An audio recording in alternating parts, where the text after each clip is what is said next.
For today's video, I'm going to go over the hike and how to climb a mountain and the potato chips story where you had to revise and edit. So let's start with the hike. I'm going to read the story and then we're going to do the questions that just go with this story. The hike. No one ever looked forward to summer vacation more than Emily Arsenio. Every July, after waiting an interminable month after school was out, Emily and her family, which included her parents and two brothers, would go camping. Or as her father liked to say, they would pack up the wagon and head for the hills. The truth of the matter was the wagon was their 8-year-old SUV and the hills were the Rocky Mountains.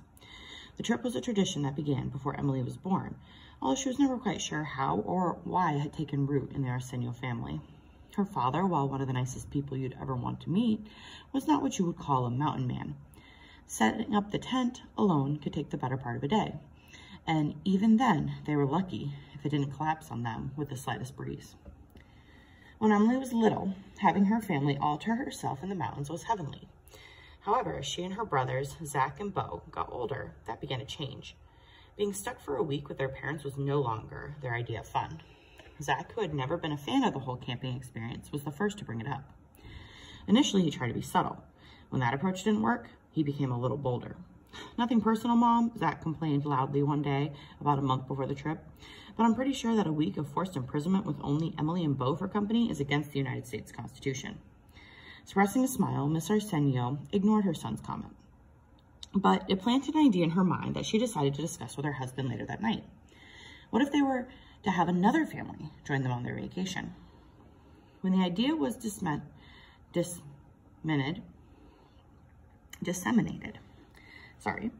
among the Arsenio clan, all concurred that it was indeed a great plan. They were even able to agree on which family they'd like to ask, the McGees. Not only did Rachel and Ed McGee have children in the same age range as Emily and her brothers, but they too loved the outdoors.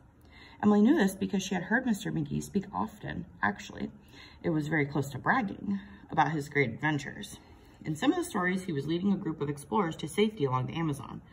Once he said he had to dig an ice cave for protection from a sudden blizzard while climbing some distant mountain range. Emily wasn't sure why Mr. McGee had been in such situations because he was a mechanical engineer and adventure wasn't part of the job description. She never said anything about her suspicions, though, because her dad's job wasn't much more exciting than Mr. McGee's. As a writer, Mr. Arsenio made up most of his adventures, too. Soon the time came to depart for their week in the mountains. As the two families caravanned into the Rockies, they noticed there was still snow on the peaks. With that, it was decided that as soon as their camp was set up, they would climb the nearest mountain and have a snowball fight. Immediately, Emily was worried about how her dad's mountain man skills would stack up against Mr. McGee's. After lunch, Mr. Arsenio asked the group who wanted to hike. Mrs. Arsenio and Mrs. McGee decided to stay back at the campsite and make sure none of the forest critters got into the supplies. The 6 Arsenio and McGee children and their fathers put on hiking boots and warm jackets, gathered some climbing gear, and were ready to set out on their adventure. Before the climbing party left the campground, however, Mr. McGee decided to give them a tutorial on the geometry of mountain climbing. As the mountain became steeper, he explained the most efficient way to scale is to go straight up. The shortest distance between 2 points is a straight line, he said. Apparently, climbing a straight line requires a lot of stuff, because by the time the group left, Mr. McGee had so much gear hanging off of him. Emily was amazed he could put one foot in front of the other. Emily's father just nodded as Mr. McGee spoke.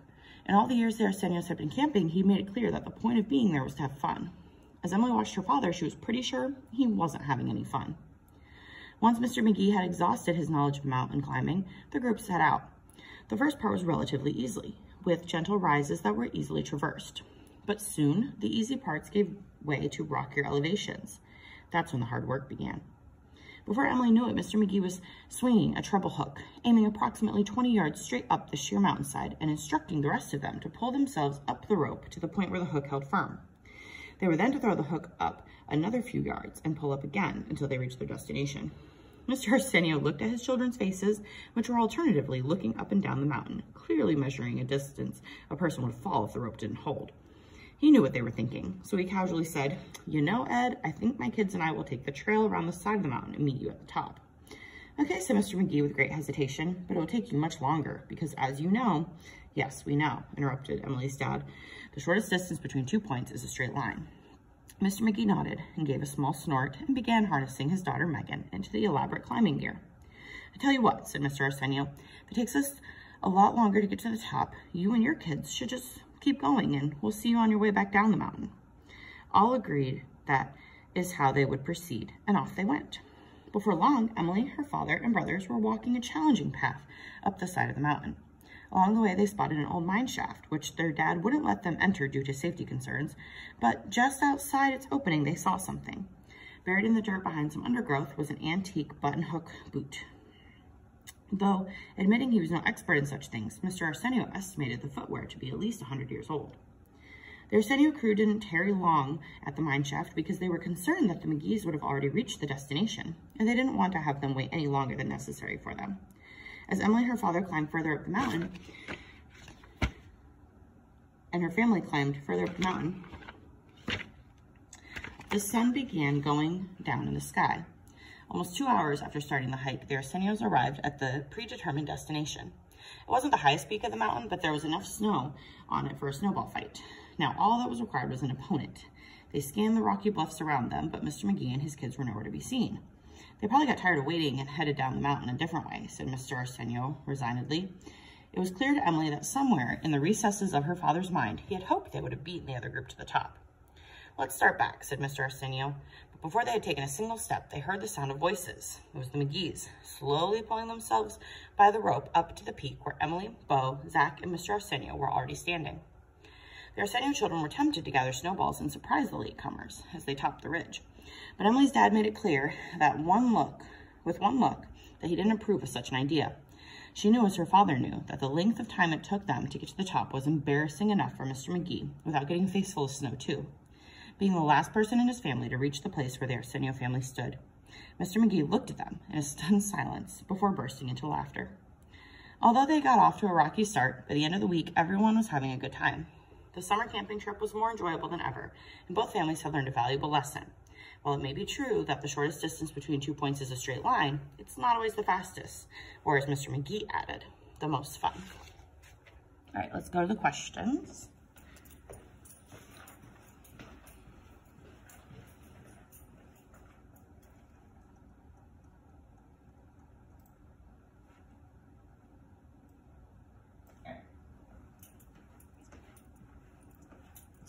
So let's start with number 1.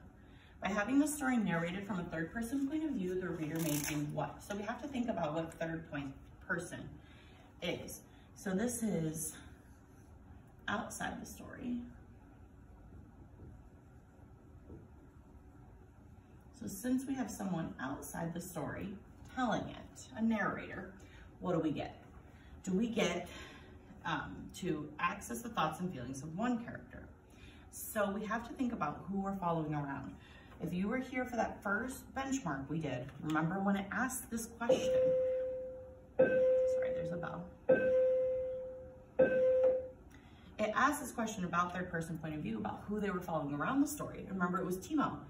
And we were confused because it was third person, so we thought we were following everyone, but we weren't. We got a third person limited point of view. This one is going to be the same situation because we have Emily's point of view. She's the one seeing everything. So Emily is our key here, and she is one person. So access the thoughts and feelings of one character. In this case, yes. Understand the source of the conflict. No, third person doesn't give us that exclusively, because we could get the conflict from any character and any type of point of view. So no, every story has to have a conflict no matter who's telling it. Access the thoughts and feelings of the author. The author is not a character in the story, and we're not getting that person's thoughts and feelings. And then understand the motives of each character. This is the one most people want to pick, but it's not the answer because we don't get each character. We get Emily. So that's why the best choice is A. So if you missed that one, please remember the Timo story from the very first CUA where we were following him around and we got the actions from his point of view. Same thing with this third person point of view. Even though it's third person, it's limited. We get one character, Emily. So we get the thoughts and feelings of one character. Number 2, Read the following dictionary entry. You don't really have to read it, go to the question. Which definition best matches the use of the word recess in paragraph 18? So I've already annotated and put tons of notes on here. So I know if I go back to paragraph 18, it says somewhere in the recesses of his mind. And that's the word I'm trying to figure out. So now I need to look and see which definition would fit in there. So somewhere in the action of receding of his mind. That doesn't make sense. Somewhere in the hidden, secret, secluded part of his mind. Okay, that would make sense. So let me keep B. Somewhere in the indentation, the cleft of his mind. No, that doesn't make sense. Somewhere in the suspension of work, often for rest or relaxation of his mind. No.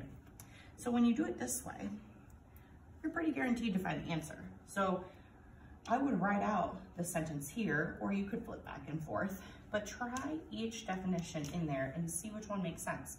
Only one of them is going to. So for this one, we had number 2, hidden, secret, secluded place of his mind, somewhere in the back of his mind. Okay, so that was number 2.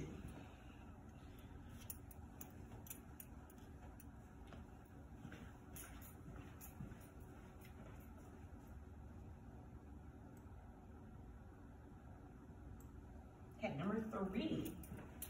Are you starting to notice a pattern with these kinds of questions? I hope you are, because we've done a lot of questions like this already. They're going to be very similar on your state test. Which line illustrates a major theme of the story? Remember, theme is the message. So we have to think, what are they trying to tell us in the story? What is our message? No one ever looked forward to summer vacation more than Emily Arsenio. Is the message of this whole story about going on summer vacation? Probably not. It's not a message. In some of the stories, he was leading a group of explorers to safety along the Amazon. That's just a detail of the story. That's not giving us our message. What is the message of the story? Okay, that's near the end. Emily was worried about how her dad's mountain man skills would stack up against Mr. McKee's. The message of the story isn't that about her dad or the competition between them. So let's get rid of that one. Let's check D. While it may be true that the shortest distance between 2 points is a straight line, it's not always the fastest, or as Mr. McKee added, the most fun. I mean, they're actually giving you the message right here that even though you might have a quicker way to do something, it's not necessarily the best way or the most fun way. That would really be our message of our story, and this proves it at the very end. So this one would show the theme of our story. Okay, number 4.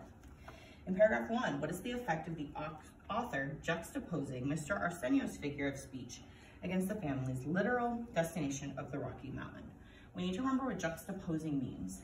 This word, if you haven't noticed by now, shows up a lot. So that means side by side. So putting Mr. Arsenio and his figure of speech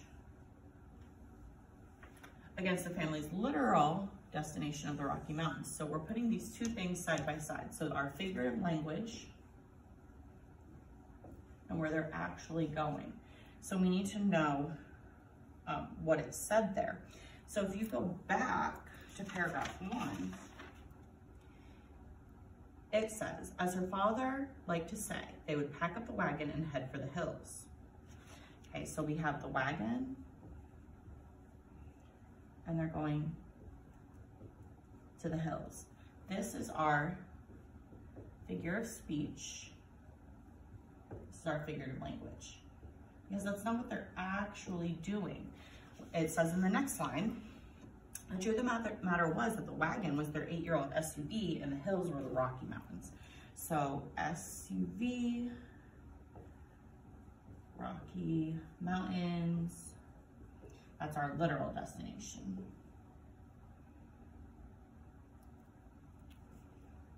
Let me spell this correctly. Literal. So these are the two things we're comparing. So why would the author be doing this? Is it introducing our conflict? Well, our conflict is really between having fun and doing things the supposedly quicker, faster way. So no. It reveals Emily's trepidation. Okay, for this one, we would need to look up trepidation. And this really means that she doesn't want to go.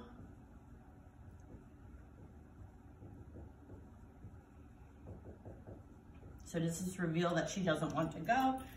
No, that doesn't tell us anything about her not wanting to go. It highlights an understatement. That means downplaying. Like when someone says, hey, you have nice shoes. And you're like, oh, they're okay. They're last year's model, but they're like super nice. That's downplaying, okay? So is he downplaying? Well, Rocky Mountains calling them hills, that makes it smaller. SUV calling it a wagon, that's the same thing. So I think, yes, I think he is downplaying what they're doing. Keep that one. Describes Emily's behavior. Wagon, hills, SUV, Rocky Mountain, behavior, no. He's downplaying what they're doing. He's trying to take it back to simpler times when really they're gonna drive and go up to the mountains instead of going on a wagon through the hills. So he is downplaying what they're doing. Okay, I know this one took a lot of steps, but this is what you need to be doing as you go through these questions. That's gonna help you get the right answer. I'm sure you would rather take the time now than retake the whole story.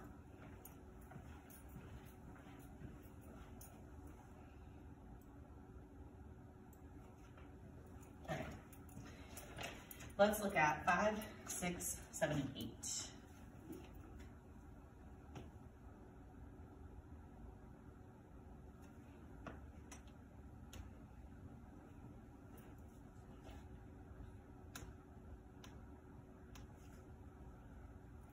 To move first.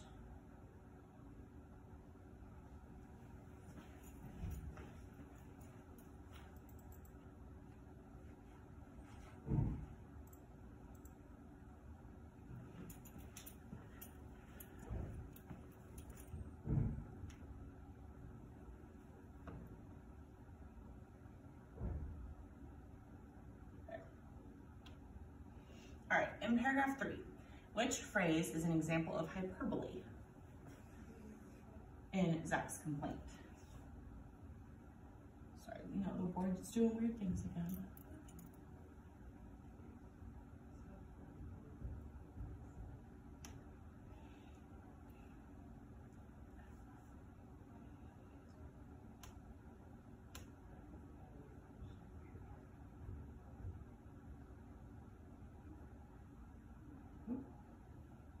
There we go. So for hyperbole, we have extreme exaggeration. I'm just gonna put that there.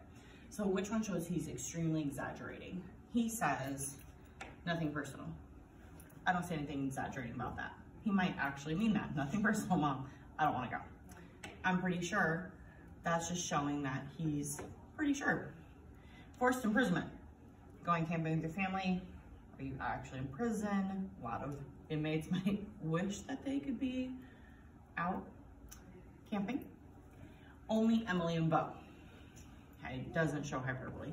The only one that shows he's extremely exaggerating is saying he's being forced into imprisonment. 6, in paragraph 4, the reader can infer that Emily believes that Mr. McGee, what? So we had to look back at paragraph 4, and she says her dad makes up stories too. 2 means also. So she's implying that Mr. McGee makes up stories. Her dad also makes up stories. So we have A, might not always be telling the truth. That's making up stories. So let's keep A. Could be called a hero. That doesn't go with what she said in that paragraph. Should become a writer. No, she's saying her dad makes up stories as a writer, but she's not saying that Mr. McGee should become one.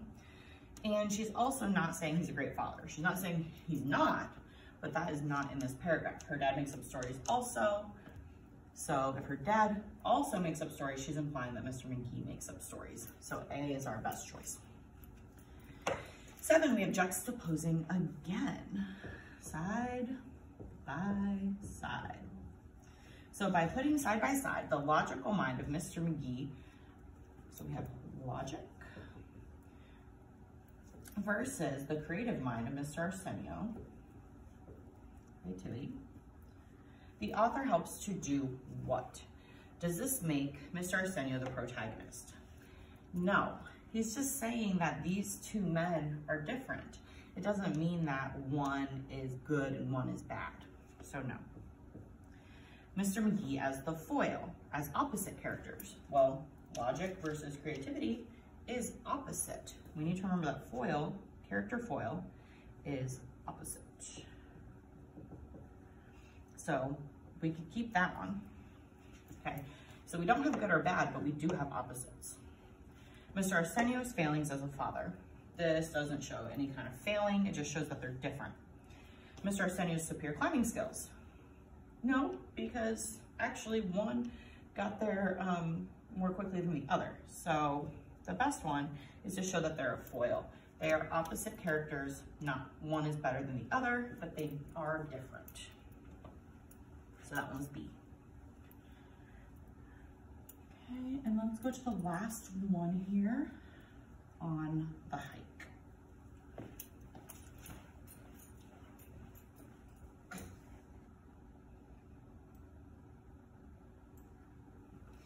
So then we have, which of these statements best describes the irony that concludes the story? So we need to think about what our irony is. Our irony is what happens that we didn't expect to happen. So what happened? Well, the Arsenios arrived a lot faster than the McGees. That is what we did not expect to happen.